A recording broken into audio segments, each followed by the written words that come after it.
एक बड़े ही सुंदर ब्राह्मण थे आत्मदेव जी। इनकी पत्नी धुंधली देवी ये बड़े विचित्र स्वभाव की थी, क्योंकि धुंधली बुद्धि को कहा जाता है और बुद्धि विचित्र स्वभाव की होती है। सबकी बुद्धि, तुम कहोगे बुद्धि को चलो राइट, ये जाएगी लेफ्ट। तुम कहोगे यहाँ झांकना मना है तो जरूर झांक के देखेगी। ये ऐसी कौन सा यहाँ खजाना दबा है जो झांकना मना है। तो ये बुद्धि जो है ये हमेशा मानव के कहे से उल्टा चलती है। तुम ये कह दो कि भैया देखो हम भजन करने बैठे हैं, तो बुद्धि को कहो कि हिलना नहीं, अब कहीं दूर जाना नहीं, तो उसी समय इस बुद्धि को सारे बिजनेस के घाटे नफा नुकसान याद आते, उसी समय सारी चिंताएं याद आती हैं। स्मरण करने बैठे भगवान का चिंतन चल रहा है दुनिया का। तो धुंधली मतलब उल्टा बुद्धि, उल्टा कार्य करने वाली। पर धुंधली का स्वभाव है विपरीतात्मक बुद्धि, उल्टा चलने वाली। आत्मदेव मतलब आत्मा, आत्मा भगवान से प्यार करती है, पर बुद्धि बीच में रुकावट बनती है। धुंधली घर में कोई संतान नहीं थी, आत्मदेव बड़े दुखी थे। एक दिन इतने दुखी हो गए कि शरीर त्याग करने चले गए, और वहां मिल गए एक साधु।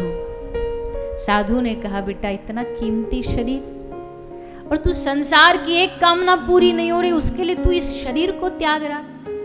ये तो ऐसा हो गया कि तुमने खूब 1 घंटा मेहनत करके बढ़िया भोजन बनाया, खीर बनाई, पूरी कचौड़ी बनाई, सब्जी बनाई, उसमें मिर्च मसाला डाला, और जब वो पूरा भोजन तैयार हो गया थाली में रखा और उसको लेकर के डस्टबिन में डाला है।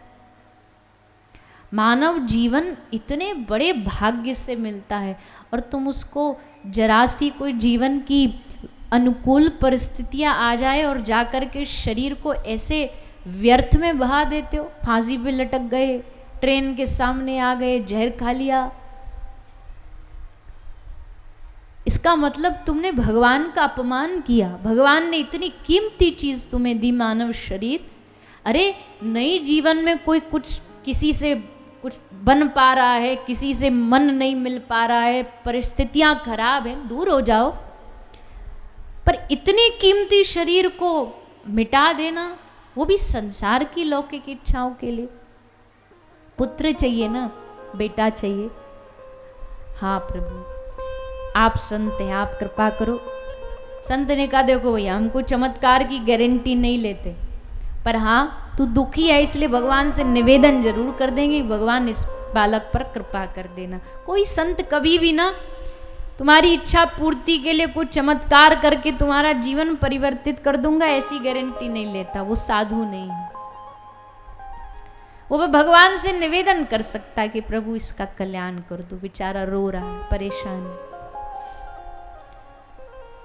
तो जा एक फल दिया अपनी पत्नी को, खिला भोग लगा के आके दे दिया फल धुंधली को। पर धुंधली देवी तो विपरीत बुद्धि, उल्टा सीधा सोच रही है, गर्भ धारण करने के बाद तो इतने सारे कष्ट पीड़ा मैं कैसे सहन करूंगी। उसकी एक बहन आ गई। बुद्धि गलत सोचती है तो बुद्धि का सहयोग देने कौन संग में खड़ा हो जाता है? मन। बुद्धि गलत काम करती है तो मन कहता हाँ हाँ तू एकदम सही चल रही है, जो कर रही है सही, आगे बढ़, हम हैं तेरे साथ में। और जब मन और बुद्धि दोनों आपस में पार्टनरशिप कर लेते हैं ना, जब दोनों की संधि हो जाती है, फिर ये आत्मदेव को यानी आत्मा को धोखा देते, फिर आत्मा भटकती है। फिर 84 के चक्कर में ये आत्मा भटकती रहती है। तो धुंधली की बहन ने उसको पट्टी पढ़ा दी कि ये फल वल खाने की जरूरत नहीं है, मैं गर्भवती हूँ, अपना बालक तुझे दे दूंगी, तू फल को गाय को खिला दे। और ऐसे करते करते धुंधली की बहन से एक बालक हुआ, नाम धुंधकारी रखा गया। और गाय को फल खिलाने वाली गाय के गर्भ से भी एक बालक हुआ, नाम गोकर्ण रखा गया। लेकिन सूत जी कहते हैं दोनों भाइयों में बड़ा भेद था, अंतर था। धुंधकारी ने पाप शुरू कर दिए, इतने पाप करता कि आत्मदेव दुखी हो गए। एक दिन घर को त्याग के चले गए, धुंधली को भी मारा इसने। धुंधली भी दुखी होकर के आत्महत्या कर लेती है। और फिर एक बार 5 वेश्याओं का संग करने लगा। 5 वेश्याओं ने मिलकर धुंधकारी को मार दिया। मरने के बाद इसको बहुत भयानक राक्षस योनि प्राप्त हुई, ब्रह्म राक्षस बना। उद्धार कैसे हो? तो किसी ने कहा पिंडदान करने से मुक्ति हो जाती है।